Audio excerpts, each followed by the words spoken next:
चलो आइए टॉपिक पे। तो राजस्थान के परिचय में अपना पहला टॉपिक रहेगा, पहला चरण जो है वो रहेगा राजस्थान का इतिहास।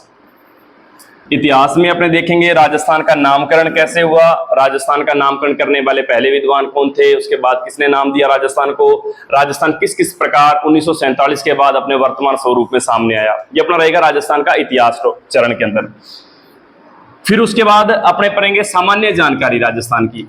सामान्य जानकारी का मतलब कि राजस्थान से संबंधित कुछ आंकड़े, जैसे कि राजस्थान का क्षेत्रफल कितना है, राजस्थान की उत्तर से दक्षिण लंबाई, पूर्व से पश्चिम लंबाई, उत्तरी दक्षिणी पूर्वी पश्चिमी कोना, ये सारी सामान्य जानकारी।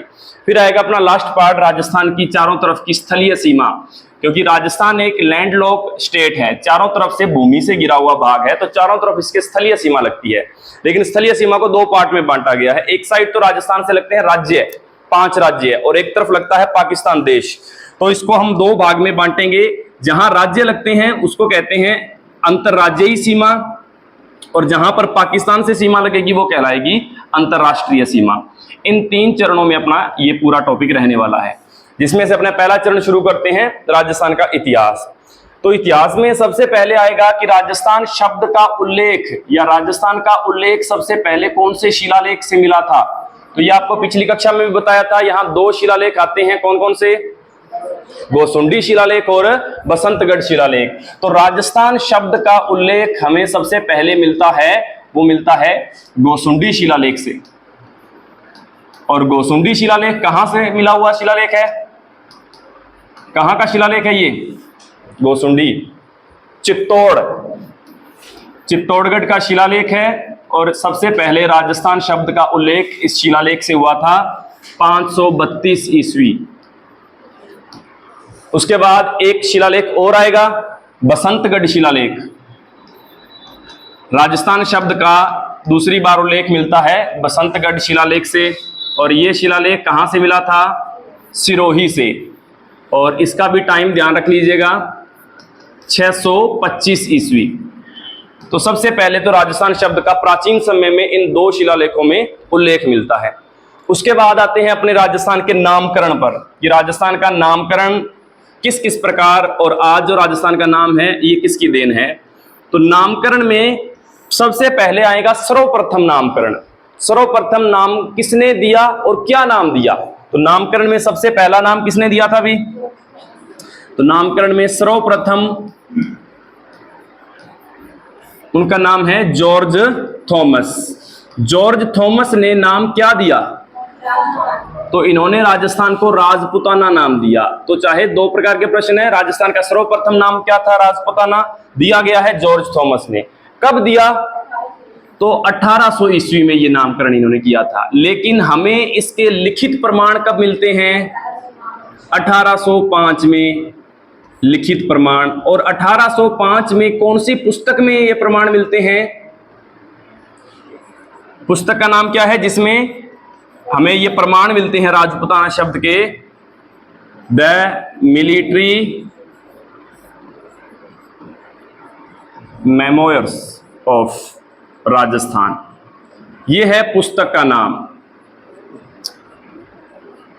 तो राजस्थान शब्द का या राजस्थान के नामकरण का सबसे पहले नाम क्या था, राजपुताना, और जॉर्ज थॉमस के द्वारा 1800 ईस्वी में, लिखित प्रमाण 1805 में, पुस्तक का नाम ध्यान रखिएगा ये। इसके बाद इनके नाम के बाद हमारे राजस्थान के इतिहासकार आते हैं कर्नल जेम्स टोड, जिनको किस नाम से जाना जाता है, घोड़े वाले बाबा। उसके बाद इन्होंने नामकरण किया, इन्होंने राजस्थान को 3 नाम दिए। कर्नल जेम्स टोड ने राजस्थान को 3 नाम दिए, कौन कौन से, तो इन्होंने सबसे पहले रायथान के बाद राजवाड़ा, और उसके बाद राजस्थान। ये 3 नामों का श्रेय जाता है कर्नल जेम्स टोड को, यानी ये राजस्थान का अंतिम नाम है।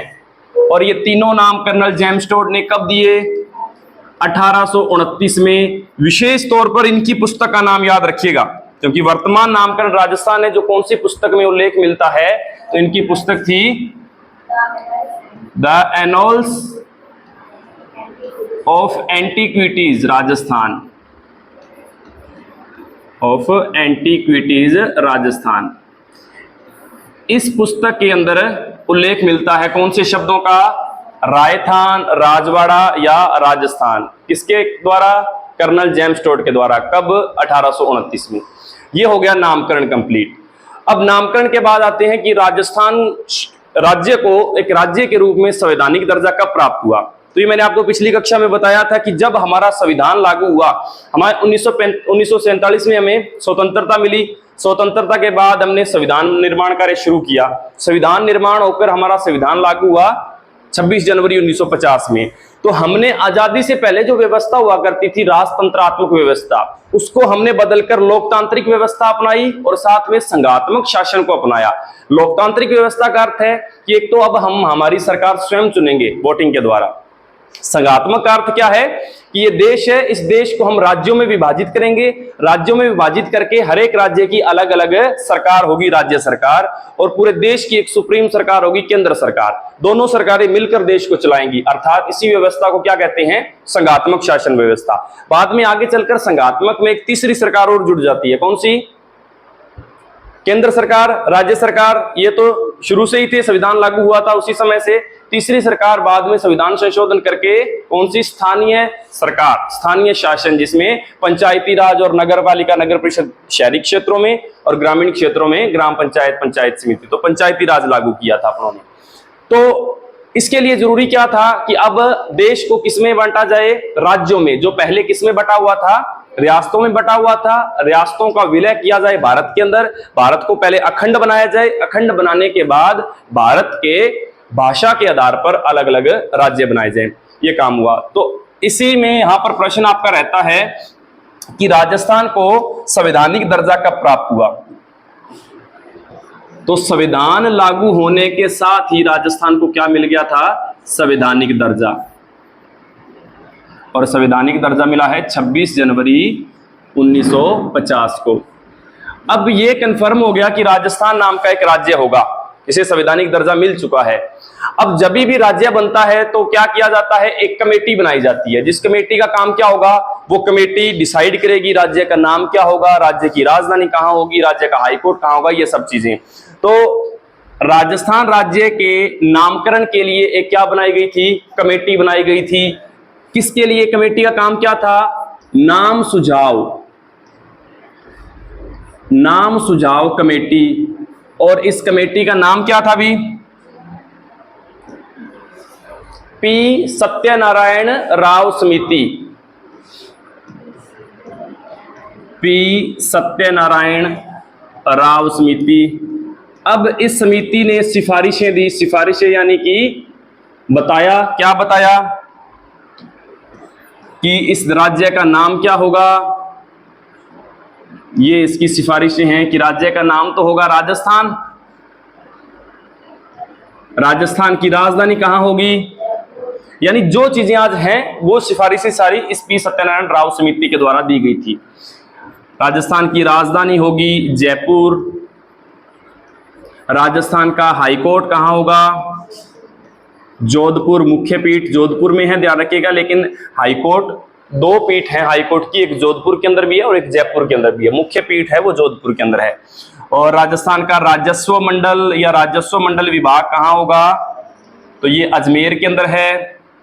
राजस्थान का शिक्षा विभाग, शिक्षा विभाग बीकानेर के अंदर है। तो इस प्रकार ये नाम सुझाव सारे के सारे किसके द्वारा दिए गए थे? पी सत्यनारायण राव समिति के द्वारा दिए गए थे। इसके बाद अपने नेक्स्ट आगे बढ़ते हैं कि राजस्थान जब स्वतंत्रता से पहले हमारी व्यवस्था कैसी हुआ करती थी भी? स्वतंत्रता से पहले राजस्थान की प्रशासनिक व्यवस्था या पूरे देश की व्यवस्था कैसी थी? रियासती व्यवस्था थी स्वतंत्रता से पूर्व। तो राजस्थान रियासतों में बटा हुआ था। कितनी रियासतों में था? तो राजस्थान 19 रियासतें थी और साथ ही 3 ठिकाने थे और एक केंद्र शासित प्रदेश था। अब ये आजादी से पहले की व्यवस्था है और जब व्यवस्था कैसी थी? राजतंत्र हुआ करता था। आजादी के बाद अपनी व्यवस्था को बदल लिया। व्यवस्था को बदल लिया यानी अब अपने को क्या बनाने पड़ेंगे? राज्य बनाने पड़ेंगे। इन सभी रियासतों का विलय करना पड़ेगा। तो पूरे भारत के अंदर रियासतों के विलय का काम शुरू हुआ और यह काम किसको सौंपा गया? सरदार वल्लभ भाई पटेल, यानी जो रियासतों का विलय करवाना है इसके लिए भी क्या बनाई गई थी, एक कमेटी बनाई गई थी जिसके अध्यक्ष कौन थे, सरदार पटेल। तो राजस्थान के अंदर भी रियासतों के विलय में श्रेय किसको जाएगा, सरदार पटेल को जाएगा। तो राजस्थान के संदर्भ में अपने देखते हैं कि 19 रियासतें, 3 ठिकाने और एक केंद्र शासित प्रदेश था, और इनको हमने क्या किया, भारत के अंदर विलय करवाया, यानी राजस्थान राज्य बनाया। इस पूरी प्रक्रिया को, यानी इन रियासतों को राजस्थान में विलय करवाने की प्रक्रिया को अपने क्या कहते हैं, राजस्थान का क्या हुआ, एकीकरण हुआ। एकीकरण का मतलब राजस्थान को पूरा संगठित राज्य के रूप में बनाया गया। वो एकीकरण कितने चरणों में होता है, 7 चरणों में होता है। तो स्वतंत्रता से पूर्व ये व्यवस्था है, स्वतंत्रता के बाद, स्वतंत्रता के बाद क्या शुरू हुआ, राजस्थान का एकीकरण। एकीकरण का मतलब है रियासतों को राजस्थान के अंदर मिलाने का काम शुरू हुआ, और ये एकीकरण 7 चरणों में पूरा होता है। 7 चरणों का मतलब क्या है कि एक चरण में कई रियासतों को मिला लिया, फिर कई रियासतों को दूसरे चरण में मिलाया, फिर कुछ रियासतों को तीसरे चरण में, ऐसे करते करते सारी रियासतों को मिलाने में अपने कितने चरण लगे, 7 चरण। इसमें अपने को कितने चरण पढ़ने हैं, 2 चरण। कौन कौन से, एक तो चौथा चरण और एक 7वां चरण। बताइएगा चौथा चरण की तारीख, 30 मार्च 1949, 30 मार्च 1949। और 7वां चरण कब था, 7वां चरण अर्थात जब राजस्थान कंप्लीट हो गया, यानी 1 नवंबर 1956 के दिन। अब इसमें क्या क्या कार्य हुए उन दोनों चरणों में, उस पर बात कर लेते हैं। देखिए चौथे चरण में क्या कार्य हुआ, एक तो राजस्थान का पहली बार मुख्यमंत्री बनाया गया, पहला मुख्यमंत्री राजस्थान का, और वो क्या किया गया था, मनोनीत किया गया था। और मुख्यमंत्री को उस समय क्या नाम से जानते थे, प्रधानमंत्री। तो राजस्थान का मुख्यमंत्री, प्रथम मुख्यमंत्री बनाए गए, किसको बनाया गया, तो हीरालाल शास्त्री, हीरालाल शास्त्री जी को बनाया गया। ठीक है जी, एक तो ये काम हुआ, राजस्थान के पहले मुख्यमंत्री बन गए। उसके बाद चौथे चरण में राजस्थान की क्या डिसाइड हुई थी, सीमाएं निश्चित हुई थी, बॉर्डर बनाया गया था, यानी राजस्थान की सीमा निश्चित हो गई। यानी पहली बार राजस्थान मानचित्र पर उभर कर सामने आया कि एक राज्य होगा और उसका ये मानचित्र है। तो पहली बार राजस्थान की सीमाएं निश्चित हुई। अब अगर सीमाएं निश्चित हुई, इसका मतलब राजस्थान की क्या पड़ी, राज्य के रूप में पहली बार नींव पड़ी है, क्योंकि अपने राज्य कब सामने आता है, जब उसकी सीमाएं डिसाइड हो जाती हैं। तो सीमाएं निश्चित हुई, यानी राजस्थान की राज्य के रूप में नींव रखी गई, राज्य के रूप में नींव, या पहली बार राजस्थान राज्य के रूप में सामने आया। और इसीलिए हम इस चौथा चरण जिस दिन कंप्लीट हुआ उसको क्या मनाते हैं, 30 मार्च के दिन क्या मनाते हैं, राजस्थान दिवस या फिर राजस्थान स्थापना दिवस। उसका कारण यही है कि पहली बार राजस्थान सामने आया था। तो ये 3 कार्य किसमें हुए थे, 30 चौथे चरण के अंदर हुए थे। पहला मुख्यमंत्री बनाए गए, राजस्थान पहली बार राज्य के रूप में सामने आया, और राजस्थान स्थापना दिवस। 7वां चरण जो अंतिम चरण था, यानी राजस्थान लगभग कंप्लीट हो चुका है। समस्या क्या बनी हुई थी, 2 क्षेत्रों को लेकर, एक तो अजमेर मेरवाड़ा क्षेत्र और एक सुनेल टप्पा क्षेत्र, उनको राजस्थान में मिलाना था। लास्ट में बस वही रियासतें बची थी, उन 2 को मिलाते गए तो राजस्थान क्या हो गया, कंप्लीट हो गया, यानी 7वां चरण कंप्लीट हो गया। तो 7वां चरण कंप्लीट होता है, इसका मतलब राजस्थान अपने वर्तमान रूप में सामने आया। आज जो राजस्थान अपने को दिखाई दे रहा है, ये राजस्थान कब बनकर तैयार हुआ था, 1956 वाले दिन राजस्थान वर्तमान स्वरूप में सामने आया। और किसके साथ स्वरूप, किसके क्या काम हुआ था जिसके बाद राजस्थान वर्तमान रूप में सामने आया, तो एक रियासत को जोड़ा गया और एक को निकाला गया था। तो जोड़ा तो किसको गया था, अजमेर मेरवाड़ा, राजस्थान का मध्यवर्ती भाग, अजमेर मेरवाड़ा क्षेत्र को जोड़ा गया, और साथ ही साथ सुनेल टप्पा क्षेत्र को जोड़ा गया। और निकाला किसको गया, सिरोज क्षेत्र को निकाला गया, जो कहां चला गया, अब मध्य प्रदेश को सौंप दिया गया था। यह काम होते ही राजस्थान का एकीकरण कंप्लीट हो गया, यानी राजस्थान वर्तमान रूप में सामने आ गया। यहां तक अपने हो चुका था। अब नेक्स्ट देखिए कि राजस्थान कंप्लीट हो गया, तो राजस्थान के अंदर इस दिन तक 7वें चरण तक कितने जिले और कितने केंद्र शासित प्रदेश थे, सॉरी कितने जिले और कितने संभाग थे? अच्छा, सबसे पहले तो ये बताइए कि ये जो व्यवस्था है संभागीय व्यवस्था, क्योंकि अपनों ने एकीकरण कंप्लीट होते ही अपने 25 जिले बनाए और साथ में क्या बनाए, 5 संभाग बनाए। इसका मतलब राजस्थान में क्या लागू की, संभागीय व्यवस्था। ये संभागीय व्यवस्था है। संभाग क्या होते हैं, एक राज्य के अंदर, राज्य के बाद में इकाई होती है जिले। अब कई सारे जिलों को मिलाकर क्या बनाया गया, एक संभाग, ये कहलाती है संभागीय व्यवस्था। संभागीय व्यवस्था देखिए, इसका पीछे कारण क्या है, संभाग बनाने की क्या जरूरत थी? तो कुछ पद होते हैं, प्रशासनिक पद भी होते हैं और कुछ पुलिस के पद भी होते हैं। उन पदों को कार्यभार संभालने के लिए संभाग बनाए गए। जैसे कि पुलिस के पद होते हैं, पुलिस में एसपी होता है, एसएसपी होता है, डीआईजी, आईजी। तो ये डीआईजी या आईजी एक संभाग को संभालते हैं। तो संभाग व्यवस्था को चलाने के लिए बनाए गए थे। यानी एक संभाग के अंदर 4-5 जिले आते हैं। तो उस समय राजस्थान के अंदर टोटल जिले कितने थे, 25, और 25 जिलों को कितने संभागों में बांट दिया, 5 संभागों में बांट दिया। इसको क्या कहते हैं, संभागीय व्यवस्था। तो राजस्थान में संभागीय व्यवस्था की शुरुआत किसने की, ये प्रश्न बनता है। संभागीय व्यवस्था को देख लीजिए कि ये संभाग वाली व्यवस्था शुरू करने वाले कौन थे। तो संभागीय व्यवस्था से प्रश्न है, पहला प्रश्न, संभागीय व्यवस्था की शुरुआत किसने की और कब की? तो राजस्थान के जो पहले मुख्यमंत्री बनते हैं कौन, हीरालाल शास्त्री। कब बने, चौथे चरण में। चौथा चरण कब था, 1949 में। तो हीरालाल शास्त्री ने ही किसकी शुरुआत की थी, संभागीय व्यवस्था की शुरुआत की थी। तो संभागीय व्यवस्था की शुरुआत राजस्थान में होती है 1949 से, और शुरुआत करने वाले थे पहले मुख्यमंत्री हीरालाल शास्त्री। उसके बाद देखिए, संभागीय व्यवस्था को समाप्त कर दिया था एक बार के लिए, बीच में संभागीय व्यवस्था को एक बार समाप्त किया था। किसने समाप्त किया था और कब समाप्त किया था? तो 1962 में समाप्त किया था। राजस्थान के मुख्यमंत्री बनते हैं मोहनलाल सुखाड़िया। मोहनलाल सुखाड़िया ने क्या किया, संभागीय व्यवस्था को खत्म कर दिया। अब संभागीय व्यवस्था है ना या नहीं है, संभागीय व्यवस्था है, इसका मतलब दोबारा से किसी ने स्टार्ट किया है इसको। तो पुनः प्रारंभ किसने किया संभागीय व्यवस्था का, पुनः प्रारंभ। तो कुछ सालों तक ये बंद रही और आगे 1987 में हरदेव जोशी आते हैं। हरदेव जोशी, इन्होंने क्या किया, संभागीय व्यवस्था को वापस से स्टार्ट कर दिया और वो संभागीय व्यवस्था आज तक बनी हुई है। तो संभागीय व्यवस्था से 3 प्रश्न ध्यान रखिएगा। शुरुआत हीरालाल शास्त्री ने 1949 में की, समाप्त इसको 1962 में मोहनलाल सुखाड़िया ने किया, पुनः इसको प्रारंभ किसने किया, 1987 में हरदेव जोशी ने किया। ठीक है। इसके बाद देखो, अपने जो रियासतों का विलय हुआ, राजस्थान राज्य बनने के लिए रियासतों का जो विलय हुआ, इस विलय का या राजस्थान के एकीकरण का श्रेय किसे जाता है? राजस्थान के एकीकरण का श्रेय तो हम कह सकते हैं रियासतों के